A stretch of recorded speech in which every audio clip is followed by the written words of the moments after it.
Allons-y pour la réalisation d'une poulie. Donc on commence comme toujours par créer un corps, suivi d'une esquisse sur laquelle, enfin sur un plan, hein, par exemple ici le plan XZ. On va créer la moitié de notre poulie, donc ça c'est l'axe autour duquel la fonction révolution va s'effectuer. Là on a la moitié de notre poulie en fait en partie haute, hein. On va, hop, voilà. Alors il faut qu'on mette tout ce qui doit être à l'horizontale ou à la verticale, par exemple ici, le reste c'est bon. Maintenant nos contraintes d'égalité, ça et ça c'est identique, ça et ça aussi, et les deux côtés ici de même.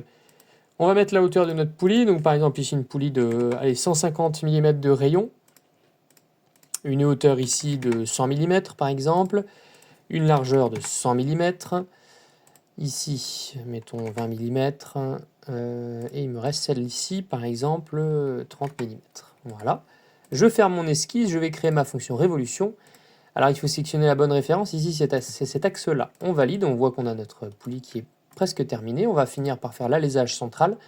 En prenant par exemple ici un axe de 40 mm, et on va dire que l'accouplement se fait avec un clavetage, donc il faut faire un emplacement de clavette ici, voilà, horizontal, vertical, une contrainte d'égalité pour que ça soit symétrique et centré du coup.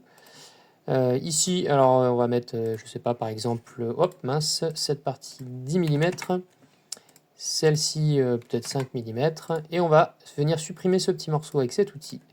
On ferme, on fait la cavité à travers tout, et on a notre poulie terminée.